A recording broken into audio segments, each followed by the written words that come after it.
and we are going to enter the world of Ray. Can you tell us? Well, gaming, but specifically Resident Evil. Resident Evil, that series that really kicked off survival horror. I mean, like Right. the genre kind of existed before Resident Evil, I guess. I Yes. I don't really know. We're not experts on any of this. But can anyone say it was popular before Resident Evil?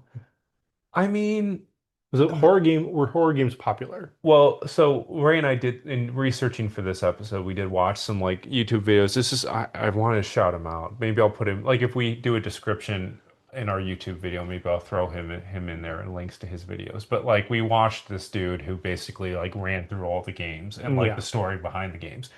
But I think the interesting thing for Resident Evil 1 that he touches on is that the guy who created the original Resident Evil was inspired by Alone in the Dark.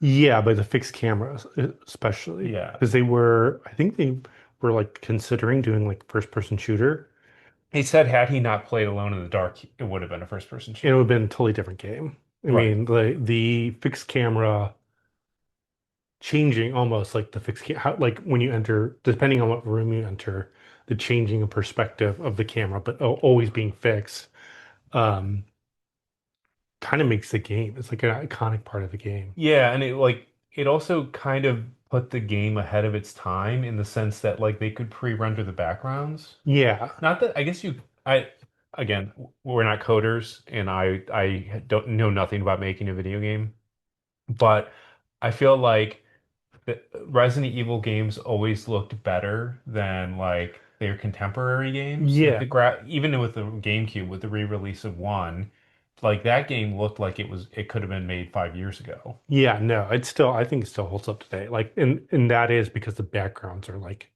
Yeah, and so are they this like essentially drawn backgrounds? I don't know. Somebody in our audience could probably tell us, Yeah, someone can tell us educate that. us more. We're just here to talk about this Yeah, stuff casually. We but don't it's know anything about looks it. beautiful. You know, however it's done, the rendered backgrounds, it's beautiful. I mean, We it know still nothing holds up about what we're today. talking about, but it looks great. Mhm.